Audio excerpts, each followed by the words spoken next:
എന്നാൽ നമ്മൾ തുടക്കത്തിൽ പറഞ്ഞതുപോലെ ഈ ആയത്തിൽ ഒരു ഉപമയാണെങ്കിലും അതിൽ രണ്ട് ചിത്രീകരണമാണ്. വ്യംഗ്യമായി കിടക്കുന്ന ചില ആശയങ്ങളെ ഉണർത്തി ഇതിൽ വ്യക്തമായുള്ള പദപ്രയോഗങ്ങളെ വ്യാഖ്യാനിച്ച് ആശയത്തെ ശരിയാവിധം മനസ്സിലാക്കണം എന്ന് പറഞ്ഞ മുഫസ്സിറുകളുമുണ്ട്. ഇമാം അൽ ഖുർത്തുബി ഇപ്രകാരമാണ് ഉണർത്തിയത്: ശബ്ബഹ അല്ലാഹു തആല വാഇദൽ കുഫാർ വദാഇഹിം വഹു മുഹമ്മദ് സല്ലല്ലാഹു അലൈഹി വസല്ലം ബിർറാഇ. അവിശ്വാസികളെ ഉപദേശിക്കുന്ന, അവരെ പ്രബോധനം ചെയ്യുന്ന മുഹമ്മദ് സല്ലല്ലാഹു അലൈഹി വസല്ലം തങ്ങളെ അല്ലാഹു സുബ്ഹാനഹു വതആല ഉപമിച്ചു ഇടയനോട്. അല്ലദീ യൻഈഖു ബിൽ ഗനം വൽ ഇബിൽ, ആടുകളോടും ഒട്ടകങ്ങളോടും ഒച്ചവെക്കുന്ന ഇടയൻ. ഫലാ തസ്മഉ ഇല്ലാ ദുആഅഹു വനിദാഅഹു, എന്നാൽ ആടുകളാകട്ടെ ഒട്ടകങ്ങളാകട്ടെ ആ ഇടയൻ്റെ വിളിയും തെളിയുമല്ലാതെ ഒന്നും കേൾക്കുന്നില്ല. വല തഫമ്മ യഖൂൽ, ആ ഇടയൻ പറയുന്നത് അവ ഗ്രഹിക്കുന്നുമില്ല. എന്നിട്ട് ഖുർത്തുബി പറയുകയാണ്: ഹാകദാ ഫസ്സറഹു ഇബ്നു അബ്ബാസ് വ മുജാഹിദുൻ വ ഇക്രിമതു വസുദ്ദി വസ്സജ്ജാജ് വൽ ഫർറ വസീബവൈഹ്. ഈ ആയത്തിനെ ഇങ്ങനെയാണ് ഇബ്നു അബ്ബാസും ഇമാം മുജാഹിദും ഇമാം ഇക്രിമയും അതേപോലെ സുദ്ദിയും സജ്ജാജും ഫറാവും സിബവൈഹിയും ഒക്കെ തഫ്സീർ ചെയ്തത് എന്നാണ്. വഖദ് അഫ്ഹമ ഹാദൽ ഈജാസുൽ ബലീഗു തംസീലൈനി ഫി മസലിൻ വാഹിദ്. ഒരു ഉപമയിൽ രണ്ട് ചിത്രീകരണങ്ങൾ എന്ന നിലക്ക് വളരെ സാഹിത്യസമ്പുഷ്ടമായ ഒരു ഹ്രസ്വ പ്രയോഗത്തെയാണ് ഈ ആയത്ത് മനസ്സിലാക്കി തരുന്നത്, അല്ലെങ്കിൽ ഇത് മനസ്സിലാക്കി തരുന്നത് എന്നാണ് ഇമാം ഖുർത്തുബി പറയുന്നത്. എന്നിട്ട് ഇമാം ഖുർത്തുബി പറയുന്നത്: മസലുല്ലദീന കഫറു വ മസലു ദാഈഹിം. അവിശ്വാസികളുടെ ഉപമ, അവരെ പ്രബോധനം നടത്തുന്നവരുടെ ഉപമയും, കമസലി റാഇ വ മസലി മാ യുർഅ മിനൽ ബഹായിം. ഇടയൻ്റെ ഉപമയാണ്, ആ ഇടയൻ മേച്ച് നടക്കുന്ന കാലികളുടെ ഉപമയുമാണ്. വഹുവ മിൻ ആല ഖിതാബി ഫുസഹാഇൽ അറബ് എന്നാണ്. അറബികളിലെ സാഹിത്യകാരന്മാർ അവരുടെ അഭിസംബോധനയിൽ ഏറ്റവും ഉന്നതമായ സാഹിത്യപ്രയോഗമാണ് ഈ ഒരു പ്രയോഗം എന്നാണ് ഈ ആയത്തിൻ്റെ, അല്ലെങ്കിൽ ഈ ആയത്ത് ഉൾക്കൊണ്ട ഉപമയുടെ വിഷയത്തിൽ അദ്ദേഹം പറയുന്നത്. ഈ ഉപമയെക്കുറിച്ച് ജലാലുദ്ദീൻ സുയൂത്തി പറഞ്ഞത് വഹുവ മിൻ അൽതഫിൽ അൻവാഇ വ അബ്ദഇഹ എന്നാണ്. സാഹിത്യത്തിൽ ഇതേറ്റവും കൗതുകം മുറ്റിയതും ഏറെ ഭംഗിയാർന്നതുമായ ഒരു ഉപമയാണ്. വഖല്ല മൻ തനബ്ബഹ ലഹു ഔ നബ്ബഹ അലൈഹി മിൻ അഹ്ലി ഫന്നിൽ ബലാഗ. സാഹിത്യകാരന്മാരിൽ ഇത് ഉണർത്തുകയും ഈ വിഷയം ഉൾക്കൊള്ളുകയും ചെയ്തവർ വളരെ കുറവാണ്. എന്നിട്ട് അദ്ദേഹം പറയുന്നുണ്ട്, ബദറുദ്ദീൻ അസ്സർകശി അദ്ദേഹത്തിൻ്റെ അൽ ബുർഹാൻ ഫി ഉലൂമിൽ ഖുർആൻ എന്ന കിതാബിൽ ഈ വിഷയം അനുസ്മരിച്ചിട്ടുണ്ട്. ബദറുദ്ദീൻ അസ്സർകശി ഉലൂമുൽ ഖുർആൻ, വിശുദ്ധ ഖുർആൻ്റെ വിജ്ഞാന ശാഖകളിൽ ഏറെ പ്രഗത്ഭമതിയായ ഒരു പണ്ഡിതനാണ്.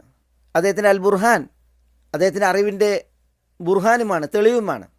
സാഹിത്യത്തിൽ അൽ ഹദ്ഫുൽ മുഖാബിലി, അതേപോലെ അൽ ഇഹ്തിബാഖ് എന്നൊക്കെ പേരിൽ വളരെ വിരളം പ്രയോഗങ്ങൾ പറയപ്പെട്ടിട്ടുണ്ട്.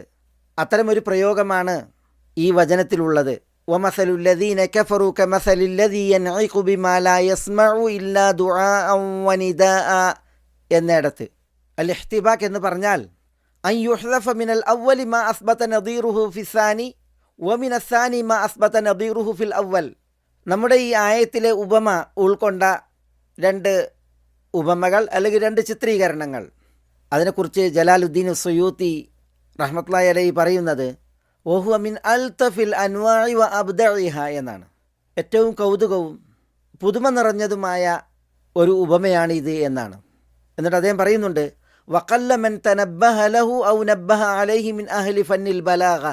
സാഹിത്യകാരന്മാരിൽ ഈ വിഷയത്തിൽ ഉണർന്നവരും അത് ഉണർത്തിയവരും വളരെ വിരളമാണ് എന്നാണ്. അദ്ദേഹം പിന്നീട് സർകശിയെ ഉദ്ധരിക്കുന്നുണ്ട്.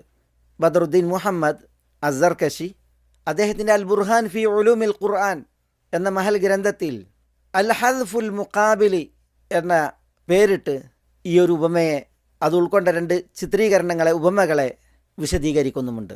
ചിലർ അൽ ഇഹ്തിബാഖ് എന്നാണ് ഈ ഒരു ഉപമകളെ അല്ലെങ്കിൽ ചിത്രീകരണങ്ങളെ പേരിട്ട് വിളിച്ചത്. അൽ ഇഹ്തിബാഖ് എന്ന് പറഞ്ഞാൽ അത് സാഹിത്യ രചനയിൽ വളരെ വിരളം ഉപമകളുള്ള ഒരു വകുപ്പാണ്, ഒരധ്യായമാണ്. എന്താണ് വിഷയം? വമസലുല്ലദീന കഫറു കമസലില്ലദീ യൻഇഖു ബിമാ ലാ യസ്മഉ ഇല്ലാ ദുആഅൻ വനിദാഅ എന്നിടത്ത് രണ്ട് ഉപമകളാണുള്ളത്.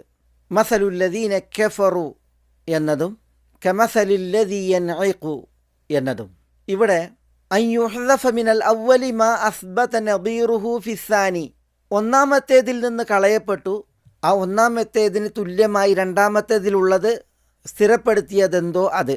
അതേപോലെ കമസലില്ലദീ യൻഇഖു എന്ന രണ്ടാമത്തേതിൽ നിന്ന് കളയപ്പെട്ടു, അതിന് തുല്യം ഒന്നാമത്തേതിൽ ഉള്ളത് അത് സ്ഥാപിച്ചതെന്തോ അത് എന്ന് പറഞ്ഞാൽ, ഇവിടെ വമസലുല്ലദീന കഫറു എന്ന് പറഞ്ഞാൽ മസലുൽ അംബിയായി വൽ കുഫാർ, നബിമാരുടെയും അവിശ്വാസികളുടെയും ഉപമ കമസലില്ലദീ യൻഇഖു വല്ലദീ യുൻഅഖു ബിഹി, വിളിക്കുകയും തെളിക്കുകയും ചെയ്യുന്നവൻ്റെയും വിളിക്കപ്പെടുന്ന കാലിക്കൂട്ടങ്ങളുടെയും ഉപമ പോലെയാണ്, അല്ലെങ്കിൽ ഉപമയാണ് എന്നാണ്. ഫഹദഫ മിനൽ അവ്വലി അൽ അംബിയ, അപ്പോൾ ഒന്നാമത്തേതിൽ നിന്ന് അൽ അംബിയ എന്നുള്ളത് കളയപ്പെട്ടു. ലി ദലാലത്തില്ലദീ യൻഇഖു, അല്ലദീ യൻഇഖു എന്ന വിളിക്കുന്നവൻ തെളിക്കുന്നവൻ എന്നതിൻ്റെ അറിയിപ്പ് കാരണത്താൽ അംബിയ എന്നുള്ളത് കളയപ്പെട്ടു. കാരണം വിളിക്കുന്നവൻ്റെ സ്ഥാനത്താണ് നബി അൽ അംബിയ. വമിനസാനി, രണ്ടാമത്തേതിൽ നിന്ന് കളയപ്പെട്ടു അല്ലദീ യുൻഅഖു ബിഹി, വിളിക്കപ്പെടുന്നവൻ.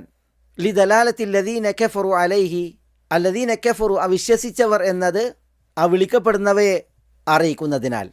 ഇത് സാഹിത്യത്തിൽ ഏറെ ഹൃദ്യവും കൗതുകകരവും വളരെ വിരളമായി പ്രയോഗിക്കപ്പെടുന്നതുമായ ഒരു വകുപ്പാണ്. അതാണത് ജലാലുദ്ദീൻ സുയൂത്തി പ്രത്യേകം ഉണർത്തിയത്. ബദറുദ്ദീൻ സർക്കശിയെപ്പോലുള്ള അതേപോലെ വേറെയും ചില പണ്ഡിതന്മാർ ഈ ഒരു വിഷയം പ്രത്യേകം ഉണർത്തിയിട്ടുണ്ട്. ഇമാം ഇബ്നുൽ ഖയ്യിമുൽ ജൗസിയ അദ്ദേഹത്തിൻ്റെ ഇഅ്ലാമുൽ മുവഖ്ഖീൻ എന്ന ഗ്രന്ഥത്തിൽ വലക അൻ തജഅല ഹാദാ മിന തശ്ബീഹിൽ മുറക്കബ് വ അൻ തജഅലഹു മിന തശ്ബീഹിൽ മുഫറഖ് എന്നൊക്കെ പറഞ്ഞ് ഈ ഒരു ഉപമയെ പ്രത്യേകം പരാമർശിക്കുന്നുണ്ട്. നിനക്ക് വേണമെങ്കിൽ ഇതിനെ മുറക്കബായ തശ്ബീഹിലോ അല്ലെങ്കിൽ മുഫറഖായ തശ്ബീഹിലോ ഉൾപ്പെടുത്താമെന്ന് പറഞ്ഞ് അദ്ദേഹം ആ തശ്ബീഹുൽ മുറക്കബിൽ ഇത് ഉൾപ്പെട്ടാൽ എന്തായിരിക്കും അർത്ഥം, അതേപോലെ ആ തശ്ബീഹുൽ മുഫറഖിൽ ഇത് ഉൾപ്പെടുത്തപ്പെട്ടാൽ എന്തായിരിക്കും അർത്ഥം എന്നൊക്കെ പറഞ്ഞ് അത് വിശദീകരിക്കുന്നുണ്ട്. ഞാൻ അതിലേക്ക് മാന്യ പഠിതാക്കൾക്ക് സൂചന നൽകി എന്ന് മാത്രം. ഇവിടെ ഈ ഒരായത്ത് വളരെ സുന്ദരമായ സാഹിത്യ സമ്പുഷ്ടമായ ഒരാശയത്തെയാണ് മുന്നോട്ട് വെക്കുന്നത് എന്നത് ബോധ്യപ്പെടാനാണ് ഞാൻ ഈ പ്രാമാണികരെ ഈ ഒരു വിഷയത്തിൽ ഇത്രയും ഉദ്ധരിച്ചത്. അല്ലാഹു സുബ്ഹാനഹു വ തആല അവിശ്വാസികളുടെ വിശ്വാസ വ്യതിയാനത്തെയും വഴികേടിനെയും ചിത്രീകരിക്കുവാനും അതെത്ര മോശമാണെന്ന് വിധിക്കുവാനും ഒരു ഉപമ പറഞ്ഞു. ആ ഉപമ നേരിട്ട് വായിച്ച് വിശദീകരിച്ചവരും വിധിച്ചവരുമുണ്ട്. ആ ഉപമയെ വായന നടത്തി ഇതിൽ വ്യംഗ്യമായ പ്രയോഗങ്ങളും ആശയങ്ങളുമുണ്ടെന്ന് പറഞ്ഞ് ആ പ്രയോഗങ്ങളെയും ആശയങ്ങളെയും ഉണർത്തി ഈ ആയത്തിനെ വിശദീകരിച്ച പ്രാമാണികരുമുണ്ട്.